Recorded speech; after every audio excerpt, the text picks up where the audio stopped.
You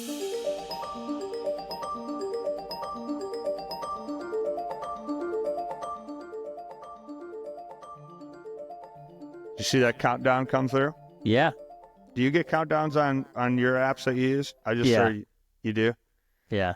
I kind of like the countdown because it's like, you turn on. You got like a few seconds, and now we're in game mode. We're competing. So I don't know. What's your take on the countdown? You like that? Yeah. Well, I have the pillow's over there, and I'm actually going to give it away to a patient tomorrow whose dad is a SpaceX engineer. Wow. But it's 3, 2, 1 blast off the pillow. And then if there's sequins, so if you brush the sequins, then it's a rocket ship. And the kids love that. So like kids, that's their favorite thing when I'm working on them or their, siblings. This pillow is so I feel like, man, it's just like, who doesn't want to think about space travel? And for me, I think of like all the countdowns. I guess I think of like New Year's countdowns too, but countdowns are good. Have you seen the movie Interstellar? You know what? Or do you know what I'm talking about? I don't think I actually ever saw it. Matthew McConaughey? Yeah. Yeah, no, I don't think I actually ever saw it. It's similar to it's just countdown, right? Space travel, all these things. I was watching it. My wife and I started it last night, and we were bummed that we started it because it was late at night. Oh, yeah. And we didn't really want to be watching anything, but we were just trying to like relax for a second. Had a long day with the kids, so we're doing our thing. And we started this, and it's a 2 hour, 45-minute movie.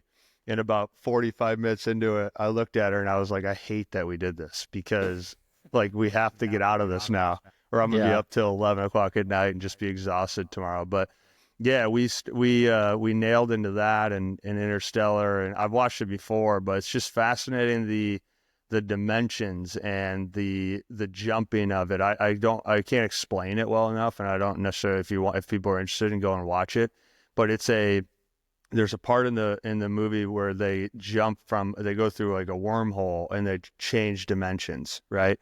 And I guess that'll kind of spark plug me into how I what we'll see where this takes us. But it's interesting with like the dimensions of how we think and what dimensions are. I always think about this a lot in like the world that we live in, this physical dimension, but then we have a different dimension now where we're talking through audio and talking through the screen and those sort of things. And then we have social media, which I largely consider like a fourth dimension. But in the physical dimension, and a lot of what I'm really excited to talk to you to dive into your work and kind of how you came to this work and these practices and the things that you've experienced. But in like the physical dimension of what you see with people and yourself or patients and stuff as far as protocols or directness and how to navigate day-to-day life, how much of that is mastered or balanced in this like knowledgeable, practical sense of being a human from your vantage point, while simultaneously this like inner wisdom of feeling things intuitively or wherever that comes from, of kind of like knowing ourselves, and we kind of got to walk through life balancing both. Does that make sense? Yeah. Oh man, that's a great rabbit hole and a great dimension to jump through. So you said so much like in the question that's like good to ponder on. Yeah. And it makes me think of like before diving into the answer, just like this upcoming event. I mean, I don't know when people see this, will it be already done? But the fact that you're like out of a desire for a thought experiment to use breath work and other modes to examine consciousness and create a space for thinking.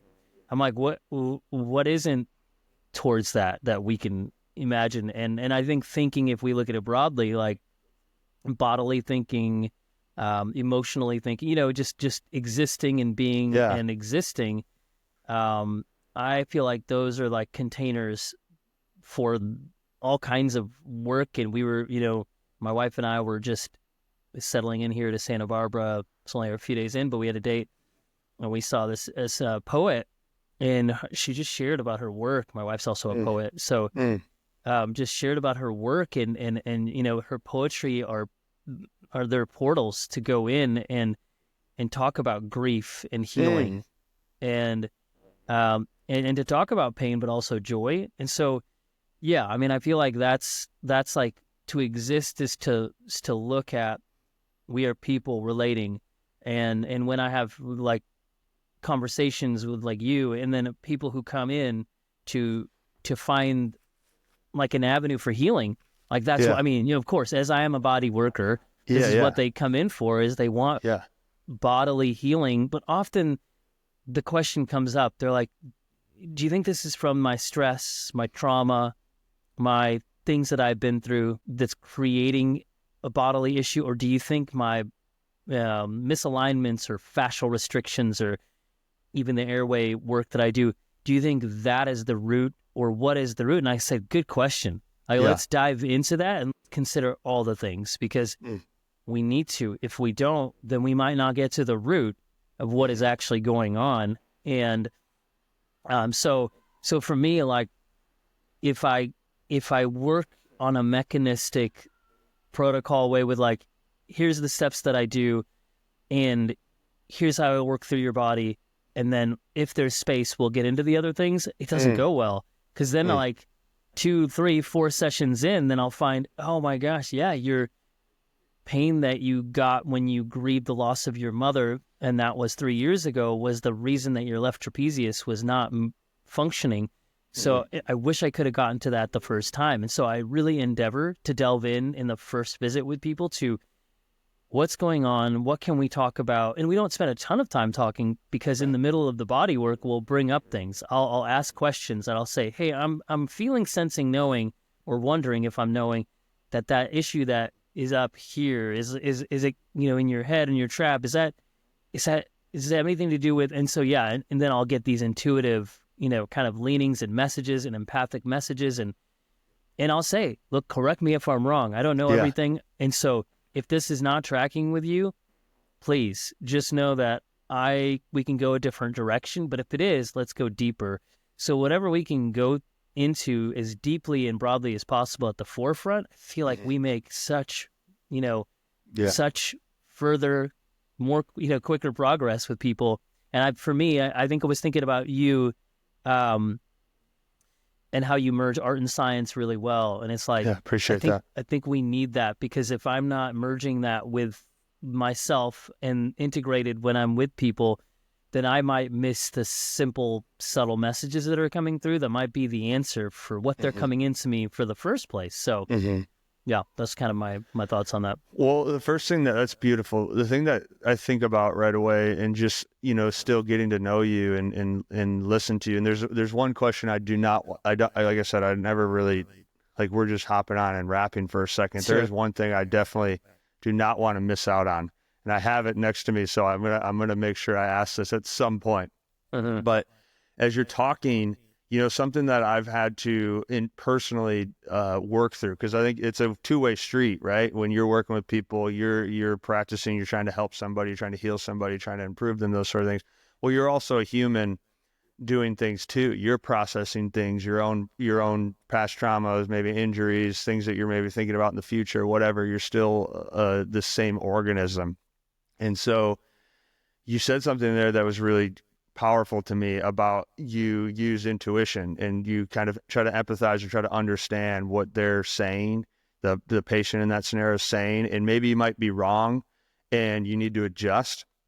But that subtlety of your language towards that is also, I would imagine, has grown through like a natural level of confidence. And I'm sure you maybe, I don't want to talk for you, but did you feel like that when you first started, you know, in your profession or helping with people? Did you feel as connected to your intuition or your understanding of what you're seeing or feeling? Because I've found, I think it's part of our practice for all of us as teachers or coaches or anything that we're doing, for really anybody. But sometimes you can feel intuitively what you want to say to somebody, and it's hard because you don't want to be wrong, but it's actually, there's like power in the potential of being wrong for both people.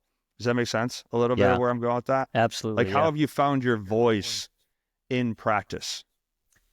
Yeah, no, it's good. It's a growing craft forever, you know, and it's true. And it's like, I feel like I kind of keep growing in levels of certainty with it. And then inevitably throughout time, you have these valleys where I drop off and I'm like, oh man, what happened there? I totally thought I was right. But Yeah.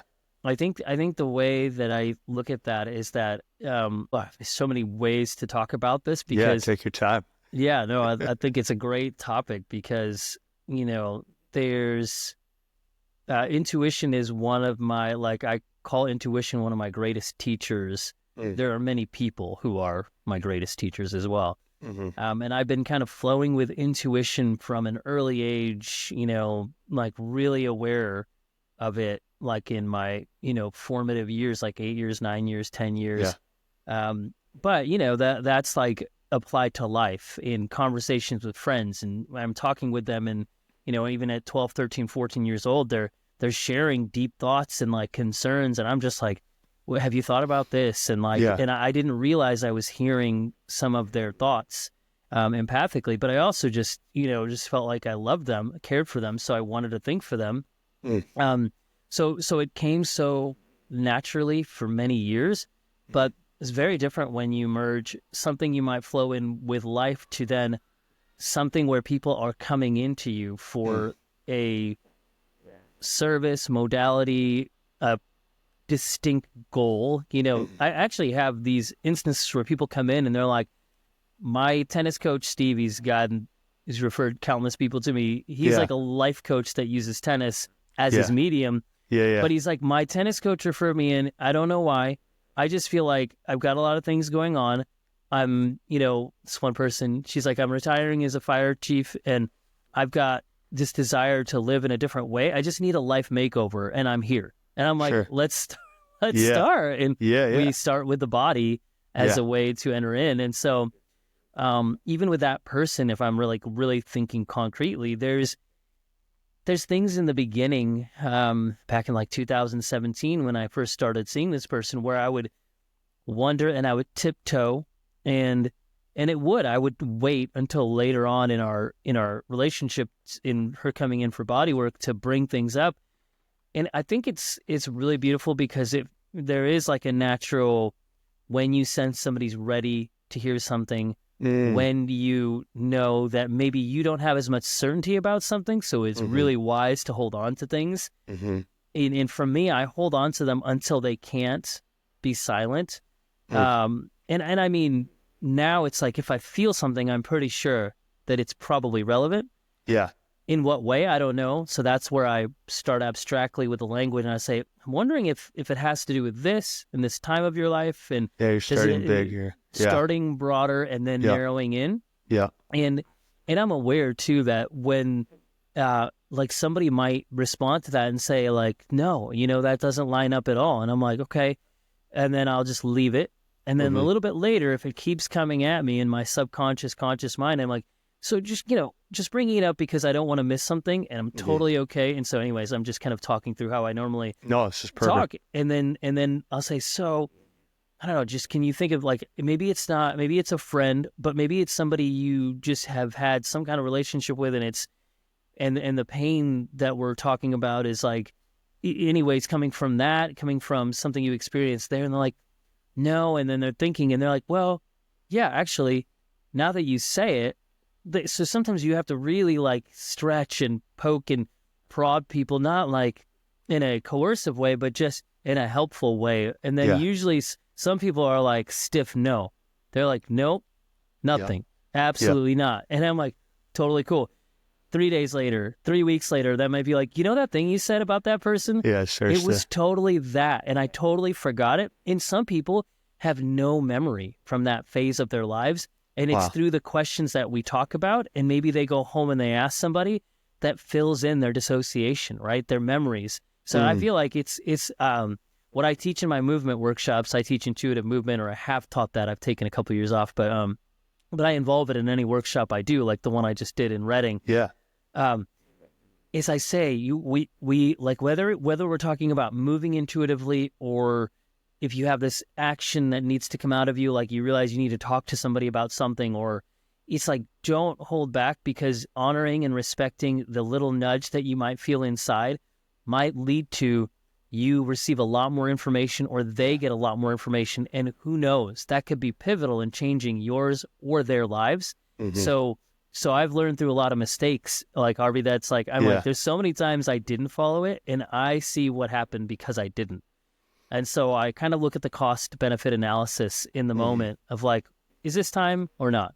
And is this right or not? And so I just proceed with caution, because I know if I haphazardly say things like, I know it's this, and that might like trigger somebody and set them into a sympathetic response that it could actually be more stressful for them. And it's the opposite reason they came into me, is they wanted like relief and that calming. So there's so much nuance to it. So I feel like it's such a valuable thing to dialogue about. Well, let's just, because I want to keep hammering you about that stuff, man, because I dig your style, and I really like where you're at right now in the flow of that. But for concreteness, let's talk about let's not be abstract just for a split second, because I want to dive back into that. Sure. But what can you just overarching view of what you do, just so we can get there real quick? Maybe there's someone listening and whatnot. Just kind of talk about the practice, your practice. Yeah. So, there's two kind of categories. I'm like a chiropractor for sure. That's the field that I entered into, the bodywork greater field. Some people say, what's bodywork? And it's like so many things. So I focus on integrative airway and feeding chiropractic, babies to adults that have issues. Often they could be because of narrow palate, the mouth is too small, tongue tie, lip tie, cheek ties, or they have sleep apnea, or they have TMJ, or they have, and related to that, they might have excruciating headaches, and or babies, if they're dealing with breastfeeding issues and they can't latch correctly, and I see them, but I see the moms prenatally, postpartum, and then it's like some people come to me and they never knew that they had any of those issues. They're just dealing with rigidity in the body, pain, things that won't let go. And so I use like an integrative model where I merge many kinds of body work, including systems that I've created, and especially my like system that I've created of the floor of the mouth protocol, and how to utilize the floor of the mouth as a diagnostic tool for tension in the whole body. And then I'll mention the airway map that I've created that has 70 areas in the body that are often tight, misaligned, and we're moving well whenever there are issues in the mouth. And some people kind of ask me, they're like, when did this start? And I'll say, almost undoubtedly it started at 4 or 5 weeks gestationally, before you were born, 35 weeks maybe before you were born. But it doesn't start there, because the egg that made you is from your mom, but it was from when your mom was in her mom's womb, uterus. And so we say at least we look up there. And I've had the good fortune of having like not just the babies in the room and the parents and the grandparents, but the great-grandparents. And I've had an instance where I've worked on all of them in one long session. Gosh. And I will say, like, it's wild, because some people are like, I'm just hitting up you might say it happened there, but is it so concrete? How do you know that what I'm dealing with started in utero? And I'm like, we know embryologically at this point where these things start. And that being said, epigenetics plays a huge role in this, because you can have this upon genetics of epigenetics that play its role in that. Yes, trauma, shock, what the mom experiences while she's carrying a baby may influence that baby. And yes, then you could say what the grandma experienced when she was pregnant with the mom that led to the mom having stress later when she's pregnant with the baby. All that matters. That's why a great-grandparent in the room is amazing, because if I can address something on the great-grandparent, you might see that mouth loosen on the baby instantly. And how can that happen? It's like so many different avenues for addressing fascial restrictions. But for me, I don't like to just talk about fascia, because it's like the tissues of the body are there. They're important and we need to work on them. But we also can find, why are those tissues having issues? And is it emotional? Is it, toxins? Is it light sensitivity, or, any of the sensory system issues that are creating transient, temporary issues in the tissues?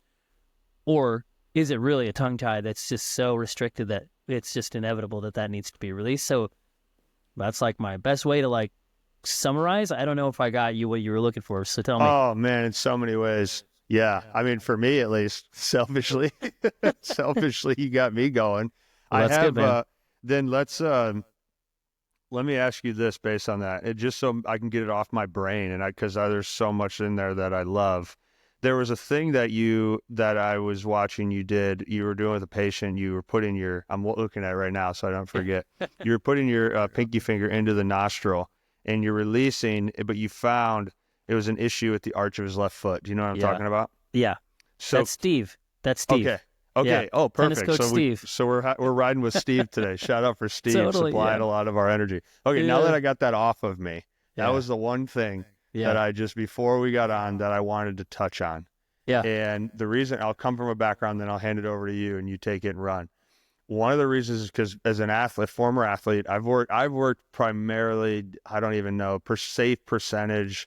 My entire career, I would say, has been like 80% to potentially 90% pro athletes. Like that's just kind of been the last 10 years of my work has been in that realm, right? That might be a little high, but it's close.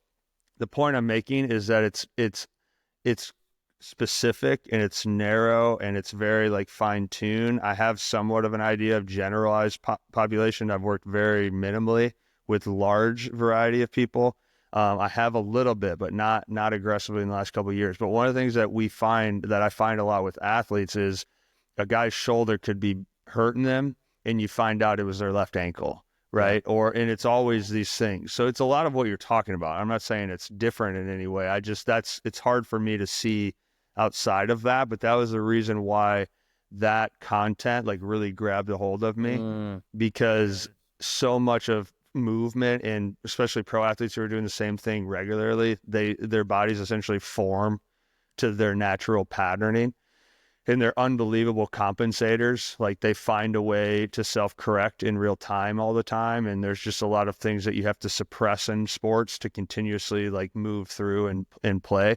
But when I saw that was so cool to me. Like I just the breakdown of it. And then I was watching stuff before that. That was kind of when we connected anyways.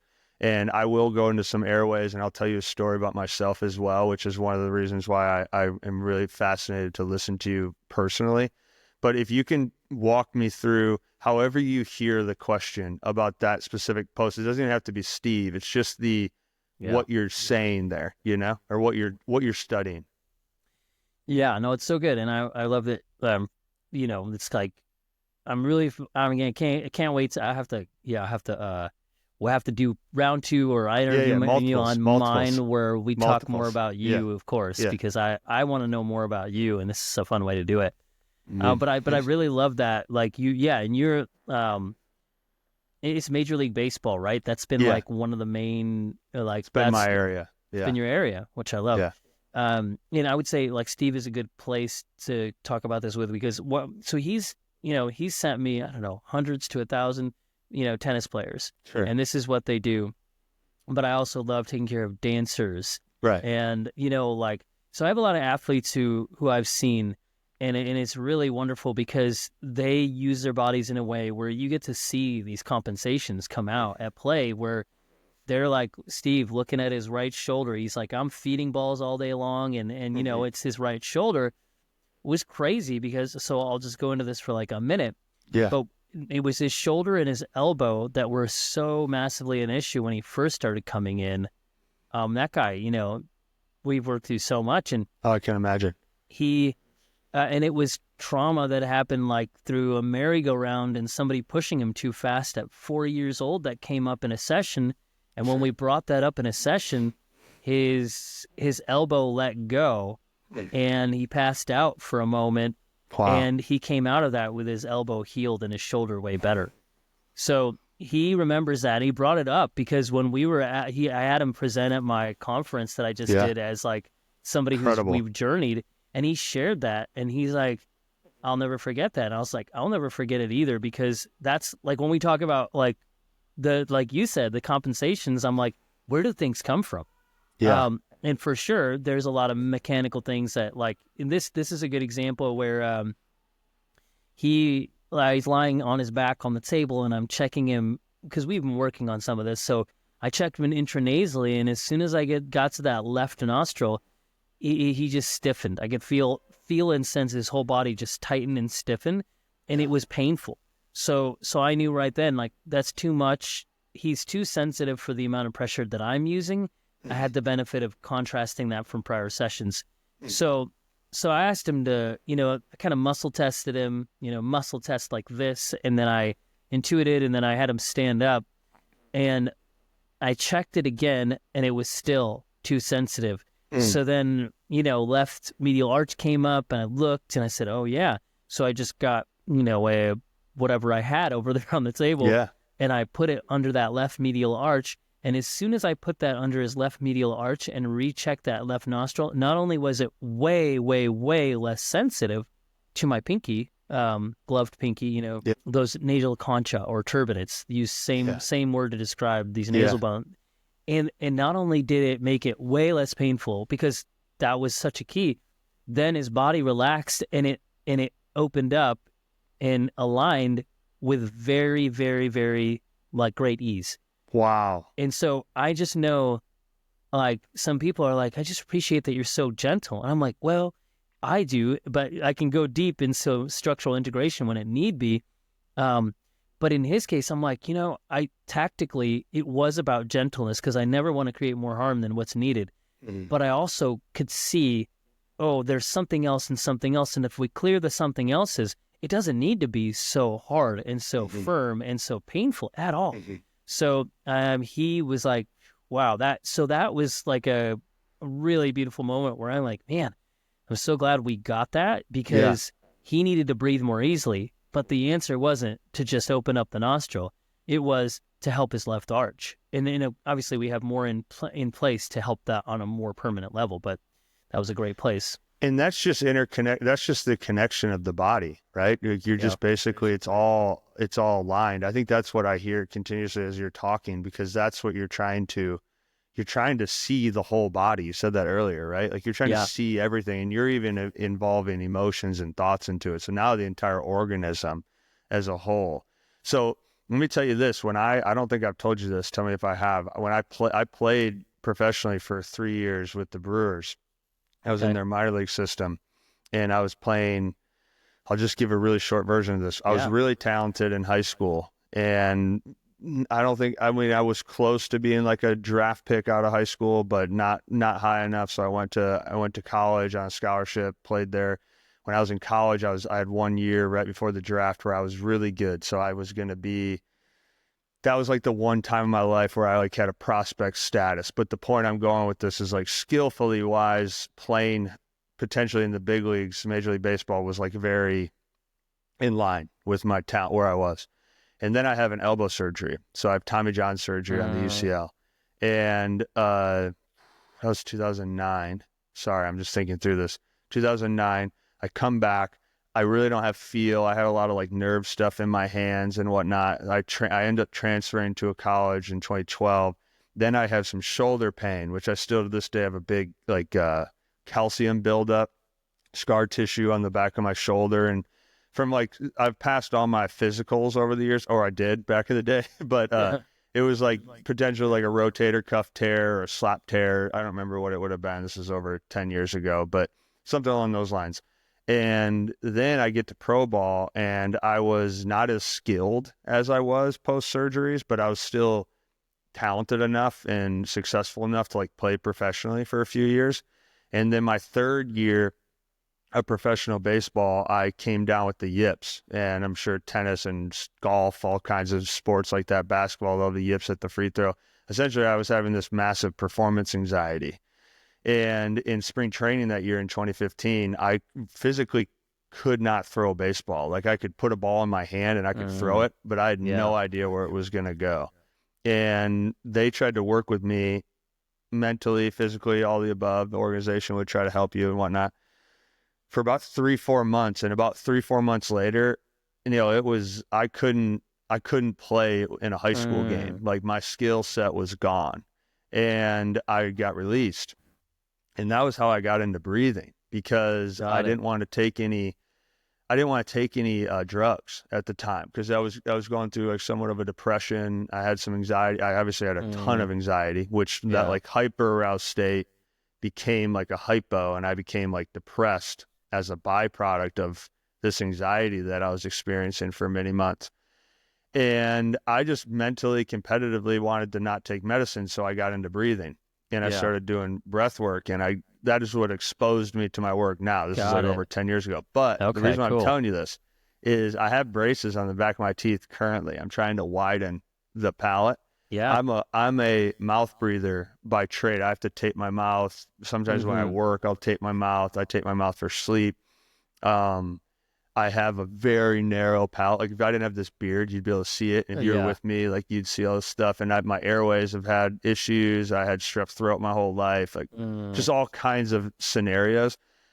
But that was what led me into what you're talking about, is that I started seeing that our psychology was our physiology. It was like my body. And I believed at the time when I was coming to grips with all of this, that I was this chronic sympathetic activity, mouth breathing, human.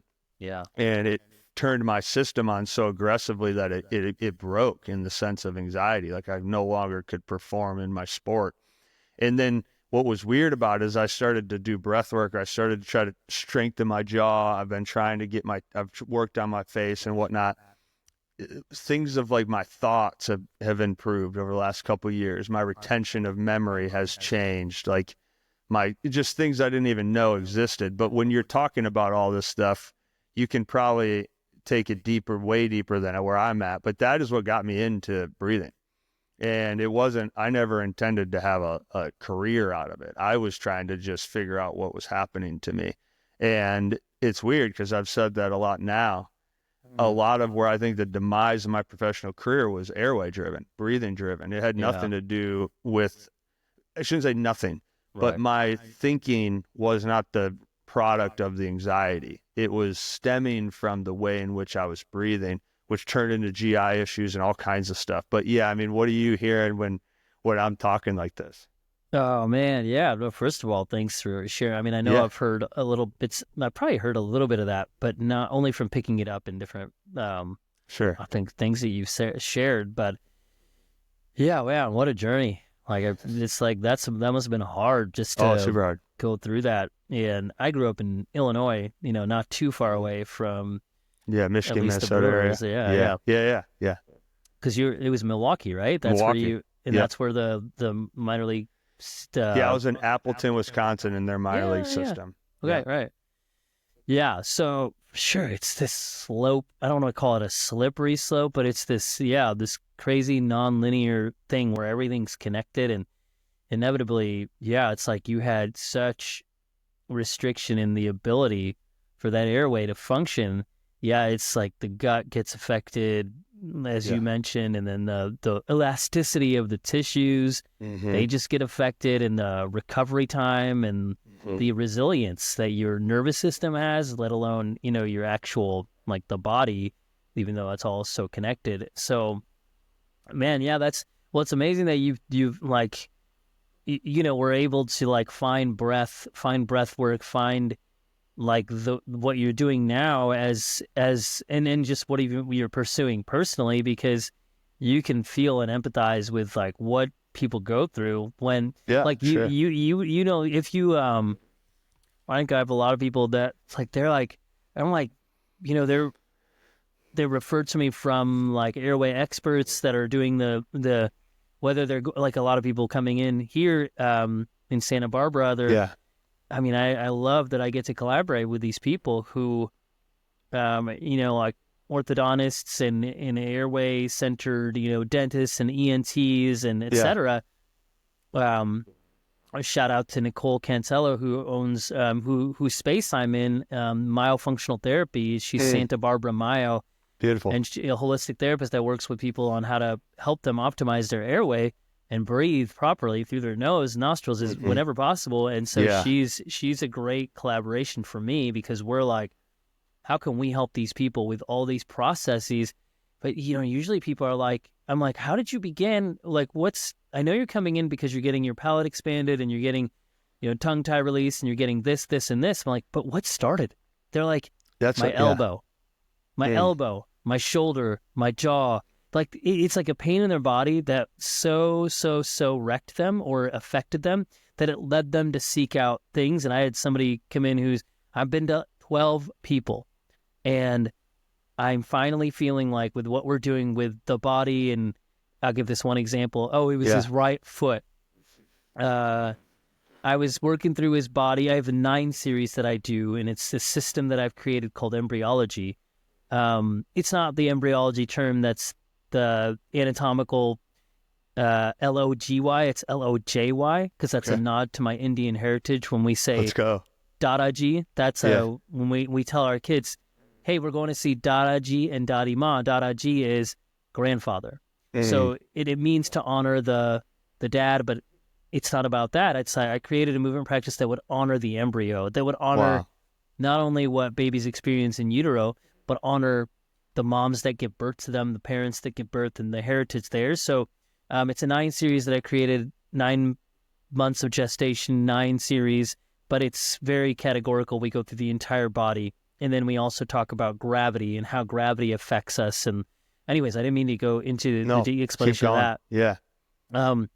Because I want to go back to you, but it was this example where this guy he's so faithfully been to so many people, and no, I was working on the floor of his mouth, and it would not loosen under the tongue.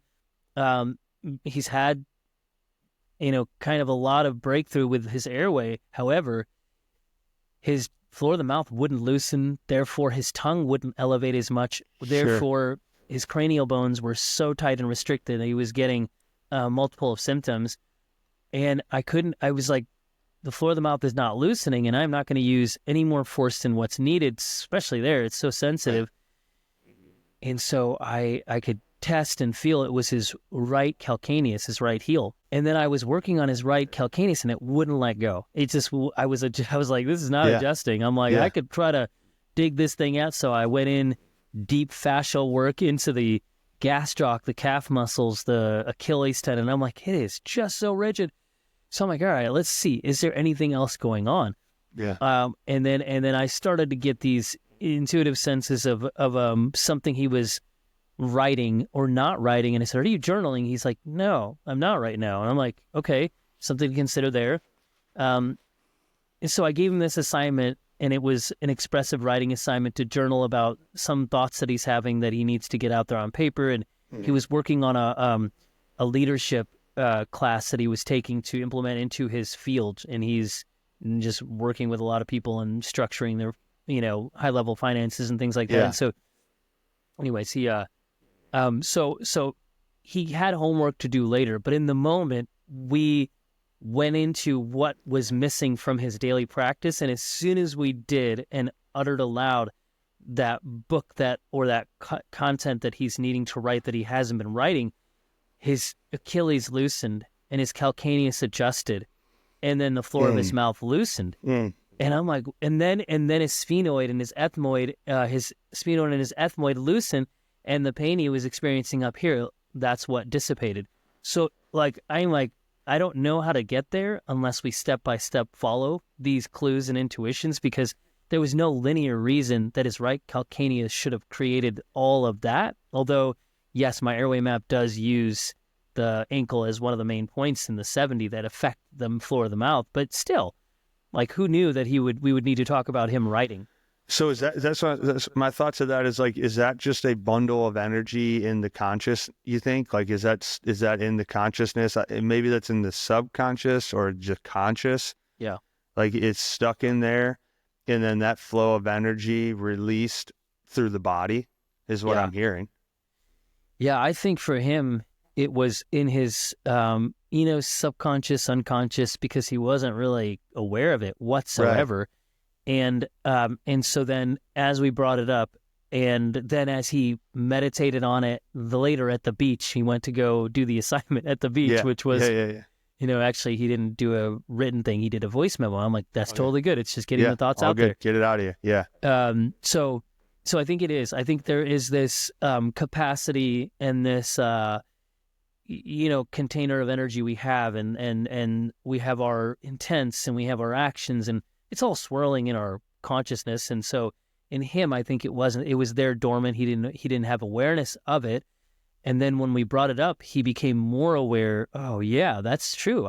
It was unusual to him that he hadn't been journaling. And I'm like, those are little clues there to where then his kind of awareness tracked. And then I think those, it's like it was potential energy that was freed up to become kinetic energy. Yeah. And so I think there's stuckness, and we can talk about, like, I love acupuncture and things like that, because you release, the meridians and you free up those fascial planes, and things that are stuck move and people feel less pain. And I think so much of the time we have the corollary emotional elements, but I like to talk about a different area too. It's like, for him, it wasn't very emotional. It was more based on, what is he to do? What is his calling? What is his purpose? What is this, this fruition that he could make in his productivity and his fruitfulness, that where he didn't realize he wasn't accessing that. Yeah. So that's where we got to. Yeah, no, that's incredible. I think that it's interesting because you talk about practice, right? Let's go back to the duality of art and science, right? So we don't have to tailor it towards my perspective. Let's just think about that in general, because the practices of the protocols, whether you're going through the map of 70 from the airway or the 9 steps, right? And I think that we need that structure in anything that we do, right? So we need the structure to kind of like keep us here. But then there's this soulful spiritual part of us that exists in this thing that we can only really experience it. It's kind of like it's like the infinity, the limit, the potential of us. But then we have this mind-body vehicle. Like, you can hear this guy you're talking about. You can see physically in the body where the restriction is, or where the tightness is, or I can point and say, hey, like, Neel, my elbow hurts right here, or like my jaw is tight, or whatever. And then we can talk. We can have this discussion. Which thoughts, where do they come from? And they might be coming from some subjectiveness, but they're also like real, like the way in which we're saying things are tangible, and there's energy attached to words, and there's energy attached to journaling, communication, etc. And so all of that mind-body practicality is material. I just consider it material.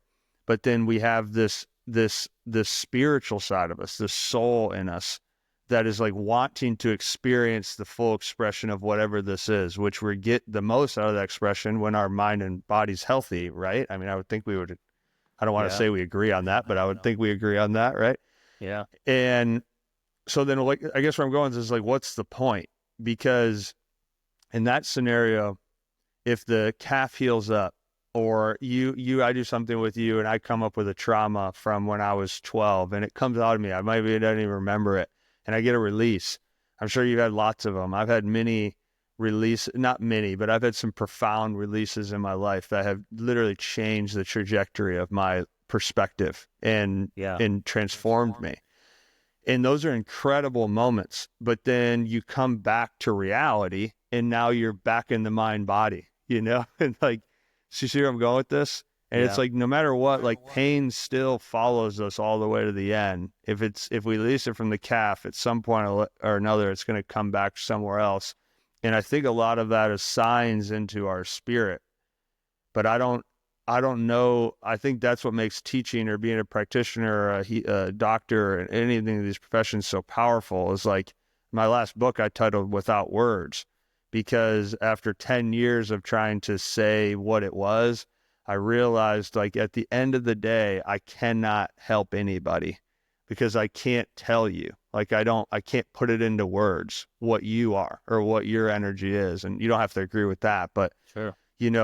In your experiences, how much of that space do you try to maintain or hold for the people you're working with to have access to two? Like, one, become pain-free physically and mentally, but then also support the confidence of them being more of who they are, which you maybe potentially cannot give to them. They have to go and be on their own while they experience it. What's that like for you? Yeah, I think there's like the tension and the paradox and the reality is to be human, and it is like all wrapped up in, because there's so much that we don't have answers for. And Right. like you said, I am not the answer. And I try to really emphasize that, like, I'm like, for people who come, or, for people that we're meeting and, or, I'm talking to, I'm like, I see, or in our own lives, my own life and family life, it's like, oh man, I might not have an answer that is what somebody was looking for. And some people are so, I guess, I have a lot of people who say, like, yeah, thankfully I was able to figure out my shoulder issue with somebody else. And I'm like, so glad, because Yeah. like, just you getting better is the answer. Yeah. But they're like, in coming to you, I realized that I needed to be more in touch with this or with that.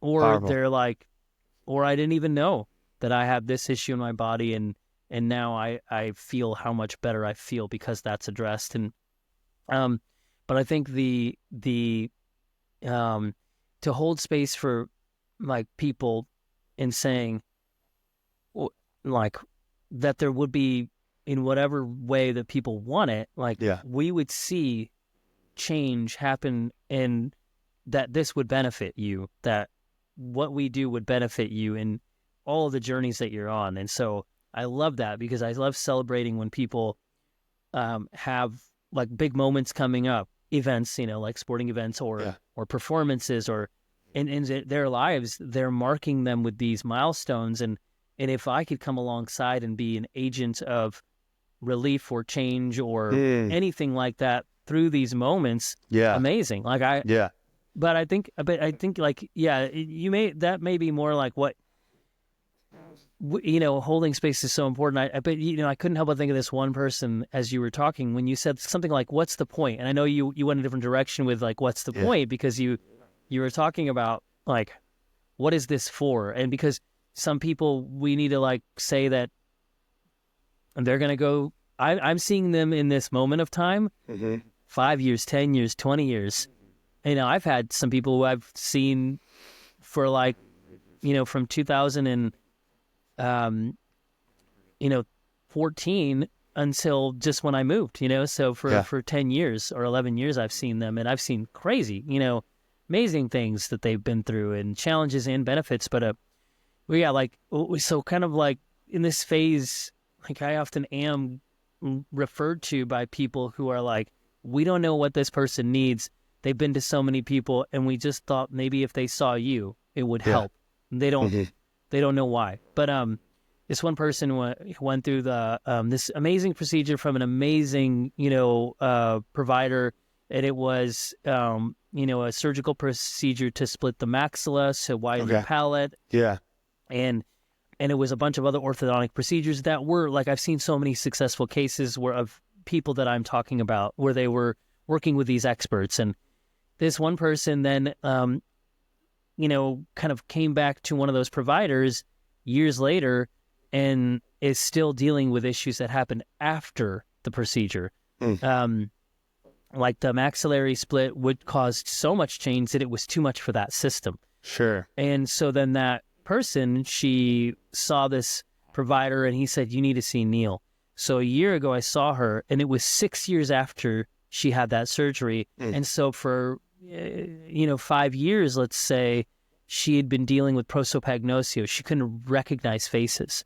Wow. And she had a really severe headache, and she was having a lot of trouble with memory as well. Like if she saw a street sign, she's like, I can't read that. I know what it says, but I can't read the letters.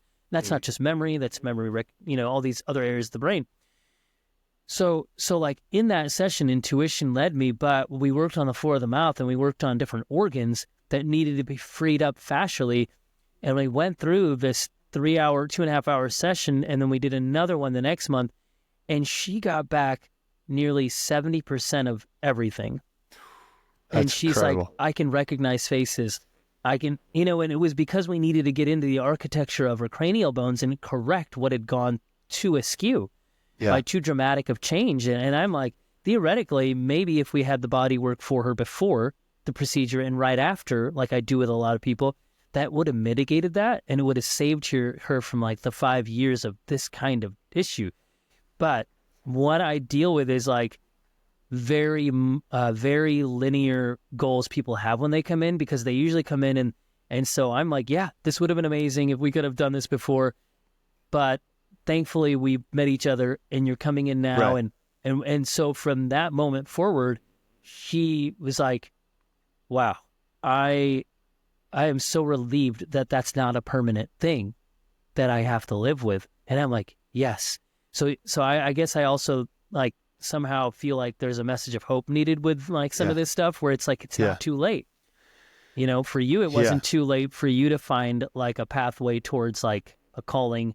And for some people, it's like, you know, even if they don't have all the right things at the right time, they may eventually find an answer, and it might bring them some concrete change that could very well change their lives. So that for me, I'm like, I think maybe then now she's going to be able to do all the things that she really had been excited to do. And I don't know what they are, but I'm excited for that.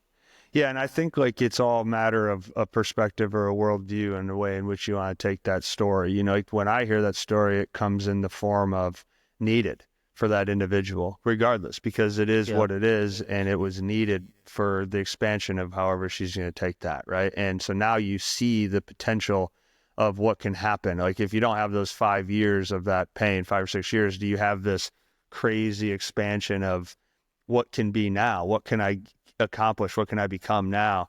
And I think that becomes rather profound. Like what if that never occurs and doesn't experience any of that 5, 6 years earlier? And what personality traits would the person have? What would their perspective be? What would their worldview? What would their calling be? What would their connection to purpose be? And so I think all that stuff, like I said, I think it's just based on how you view the world in general, individually. But for me, that stuff seems rather needed. And I think it's also, you know, you said this earlier, and it's been swirling in my brain to maintain awareness to asking you this, is that you talked about like the grandmother in the room, and you could fix something in the grandmother, right? And just correct me if I say this wrong, because I'll form this into a question. But if you fix the grandmother in that analogy, maybe the baby is changed from that change, right? So obviously we've got to be connected. Like we've got to be connected people. And I understand we're connected through our family from genetics and whatnot, but what is the connection between you and I? Like how did you and I connect with each other? And we've never even shaken each other's hands, you know, but we connected, and then we're able to have a conversation in these scenarios. And I'm thinking about this as like globally, if we're all potentially connected, but then micro scale, we're connected genetically through our families. And is it possible, or is there areas where I could have a trauma in my life right now? In the age of 35, I could have something traumatic that gets released that maybe didn't even happen to me. Like maybe it happened to my great-great-grandfather, you know, and it comes out of me now. And there's two parts to this question. One, the potential or possibility of that interconnectedness through the genes and the cells and the chemistry of us and the energy. And then two, now let's stay there first, because we could get too big on the second one. Let's stay with that one first. What's your thoughts to the potential of me having exposure traumas from things that haven't even lived? I'm thinking of this one person who was on the table, supine, on her back. We were working through the 9 series of embryology. She was one of the first people that did my 9 series. Beautiful. Yeah. And so we're in session 6, and her jaw is just in pain. And she came out of like the last session better in every area of her body, except her jaw felt worse. And I'm like, oh man, I am so sorry. That's like, we're going the wrong way. Yeah. She came in and I said, well, so session 6 is about the mandible. So interestingly, that's what we're going to work on. Okay. And I knew she needed a gravitocranial release. I won't go into that, but I created this release of the head and the feet where gravity is the main cause of the release. Okay. And we orient to it, we can release things that won't release. And so had her 45 degrees, you know, where her feet are up here, head's lower, blood's rushing to her head. And in that phase, her colon appears to be tense and misaligned, and it wasn't showing when she was supine standing. Wow. So in that moment, a misalignment came up. So gravity is pulling it. Yeah. Gravity's making aware of what's going on. And so I'm like, okay, but the colon wouldn't release. And I know that because I use enough pressure and it usually releases. So then I start to ask her, I'm like, And so a name came up in my mind, and I asked her, "Is that name familiar?" And at first she said no. And then, so after that name came up, and she said no, and it was, the name was Beverly, and then she said, "Wait a minute, actually," and so I said, "Yeah, is that name familiar to you?" And she said, "Actually, that's my grandmother's last name." And so I'm like, okay, well, this issue with your colon seems to be coming from her. And so in a moment, as soon as we talked about that, the colon released. Wow. And not only that, but her mandible released and her jaw pain went away. And I'm like, who knew, right? That we went there. There's another example that I'm thinking of that's a little different, but retired fire captain that I mentioned earlier, she was in and she was sitting in the chair, how I started and end my assessments, and she was sitting in the chair and I was checking her occiput, and I'm like, this is so off. Like, what's going on here? And, in her jaw, and she's like, I've got this jaw pain, and I don't know this like tooth pain on the inside. And so I'm working on it, and I'm like, this isn't budging. And that's, you kind of hear the theme. Like, I'm like, when something isn't releasing like it should, and I know we're kind of coming up to our time here too. Keep rolling. Yeah. So I'm like, So then I said, okay, and I muscle tested and intuited. I'm like, do you have somebody right now, a friend? And I actually knew the person. I'm like, is that person is there anything going on with that person?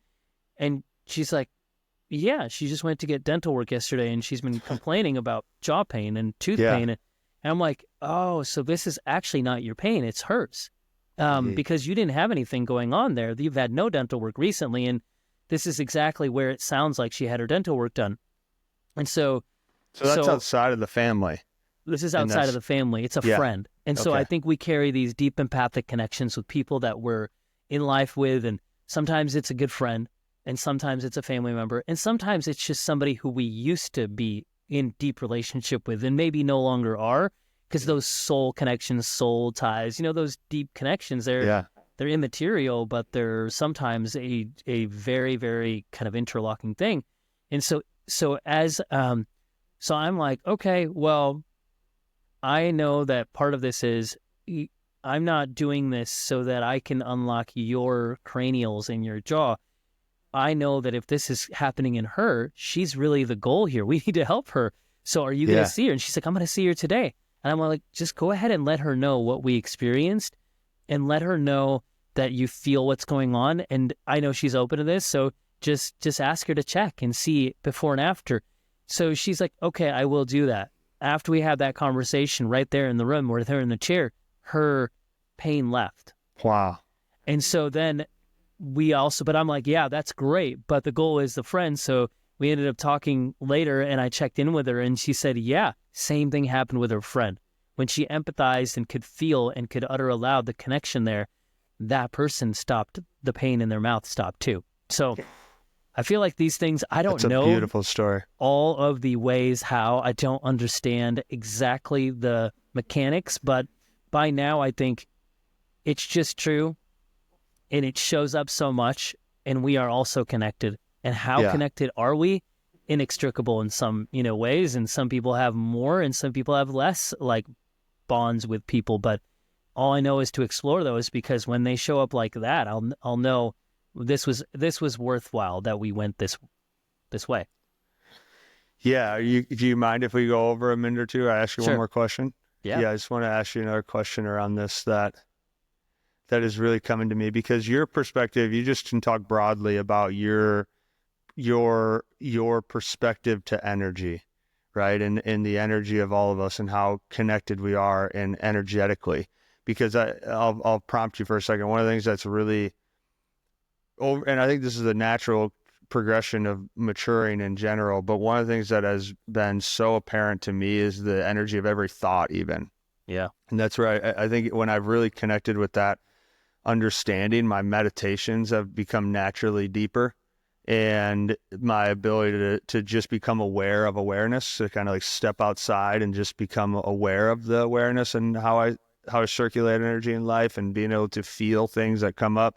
But I think what meditation has allowed me to do, or at least to just be still with feeling and observing energy, is to realize that it's all part of us. Like there's things that are painful and hurt and suck and I hate, and then there's love and the mass beauty of life. And obviously I want to live over here, but I'm also connected here, and I find parts with me. And where I'm going to frame this to you is a friend of mine, a guy I work with, but he's becoming a friend quickly.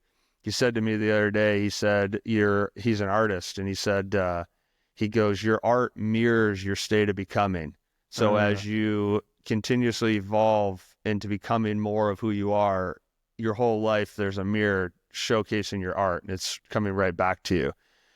And I think there's a lot of truth to that. And I think that that's a beautiful statement. I think a lot of that is channeling the energy that's happening around us. So people around us, my own energy, the way that I form it. And I think naturally that's part of the deeper concept of how we manifest things, is we essentially curate an environment of our reality, our energy, and then that mirror brings back to us, right? But that's just kind of me speaking on my side of it. But for you to just think broadly, and you can relate it to your profession as well too, but from you personally, and you're hearing me say those things, what is your relationship with acknowledging the potential of our reality? It's just a mirror of where we're at. Oof, I love it, man. It's like, it's from all the things that you shared, and then, but that one, stellar phrase, or Interstellar, to go back to it. And I realized I have seen Interstellar.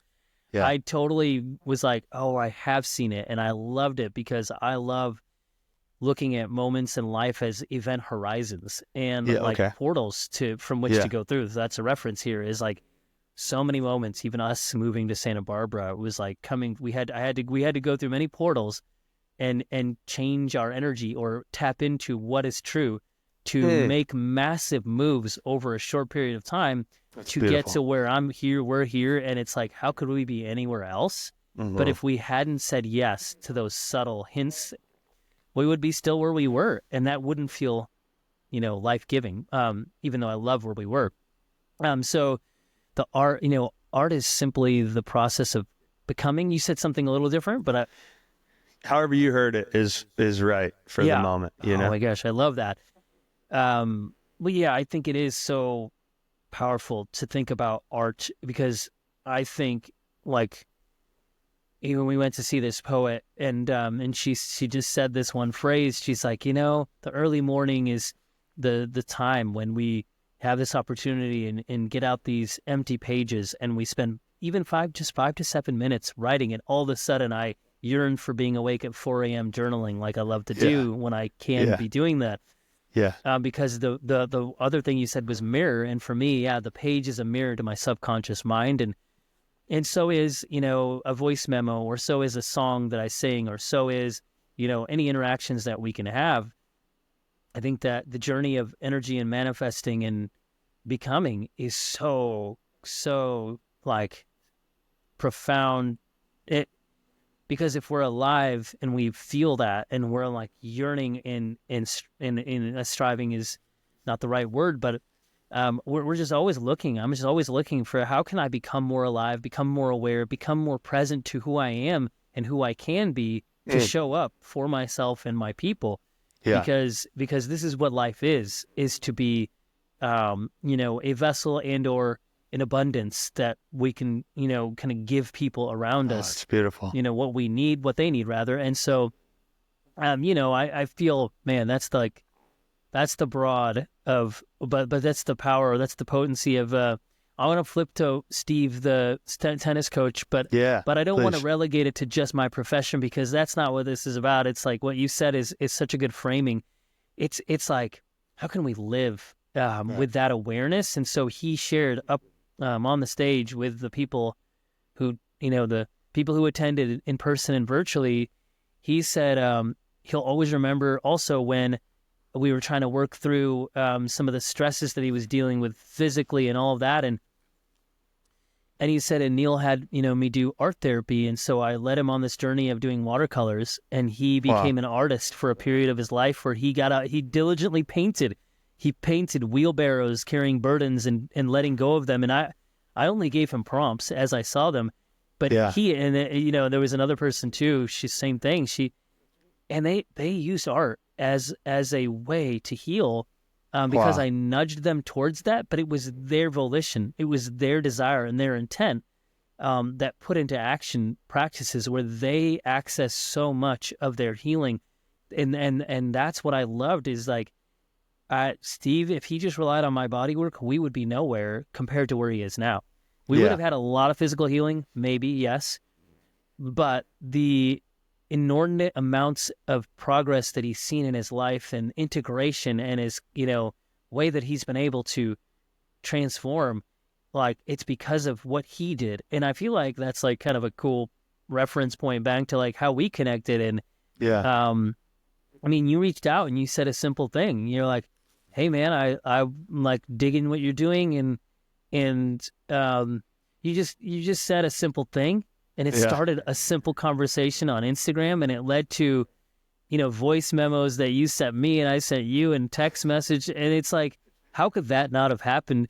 But it could not have, and it's like Right. you took the time and the energy and the intent and the action to put out there and externalize something you were feeling, and then I felt similar. Yeah. And it's like, that's what it takes, is to get out of our, any of the boundaries that we might think we have, Yeah. like, or parameters, to allow ourselves to go beyond those parameters or event horizons, because I think we're all portals, that we can carry what we I carry, agree. and other people can have Yeah. access to that. Yeah. And if we can go beyond those in a moment, we might very well get in touch with people like this. Like, I'm so happy we're Yeah. Me having too. this conversation. Me too, man. Yeah, I really appreciate that, and I'm look forward to the many that we do have. I think to finalize it, to come over the top and Yeah. pay you a compliment as well as we finish. I think the thing that stood out to me in like a matter of moments, and it was just a feel thing. I was really inspired by you first, and essentially your work kind of came second. And I don't know, I can't point what of that was inspiring. It was just a feel thing. Like, I just, for some reason, I listened to you, I heard your voice talk on some subjects, and there was just a part of me where I was like, I just like the way that this guy is articulated and forming thoughts, and the energy of it gravitated me towards your energy. And that's what I'm saying. I don't even feel like I need to explain what it is or why that happened. It just was like inspiring. And so I reached out essentially. And then as I started diving into some of your work, there's a lot of those correlations, like I mentioned with that, the nostril and the arch. It's just so relevant in my world. So then I started seeing that, and that was when it was like, oh yeah, like I know I can learn a lot. I can learn a lot here. But yeah, I don't think it needs to be measured or tangible. I think when you hear people and you can hear their voice, that's what I heard when I was listening to you briefly. It was just like, I just feel like I hear this guy. Like I feel like I just like align with what he's pursuing. I don't even really need to know exactly what you're doing. It was just more of like, I feel what this guy's about and what he's going after. And it's intriguing to me. And so that's what happened first. That was kind of the inspiration, to be honest with you. And then the work came second, because that's what led me into starting to study your work. And this is even more intense of studying your work. And I'm excited to just continue to learn.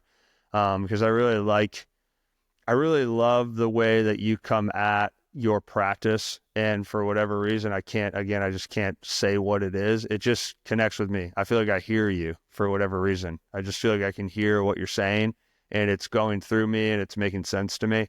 And so, yeah, I appreciate it. I appreciate all the time you've given me on top of that. That's been also equally as inspiring. So thank you. Thanks, Harvey. Well, I appreciate your words. I appreciate you just like being yourself, and that's massive. Like that is a huge value, because you feeling that is like a privilege, honor to me, and you resonating with what I'm putting out there is like a huge compliment to me, and it's like, so I appreciate that, and I respect like the way you articulate, communicate, and I feel like this is it's been such a good conversation. So Yeah, likewise. I look forward to follow-up ones and just dialoguing more. And thanks likewise for the time you've given me. And I'm really loving it. No doubt. Before let's put on my professional hat for just a split second. How can people find you? Anything you got coming up? Anything you want to land here as we complete here? I mean, for sure, my Instagram is Dr. Neel Bulchandani, my website, neelbulchandani.com. And then there's everything there. And I have a podcast called Compromised to Alchemized, where I talk about some of the concepts we talked about. Basically, this journey of going from a compromised airway to an alchemized airway, or a compromised health to an alchemized health, is nonlinear. So that's on Apple, Spotify, and YouTube. And I'm excited. So yeah, I mean, I've got some embryology day. So I'll kind of like be posting more about my and stuff on Instagram. So come check me out at those places. Keep it coming, brother. All right, hang with me for a second. Thanks for joining us, guys, and cheers. Enjoy the rest of the day. Sure.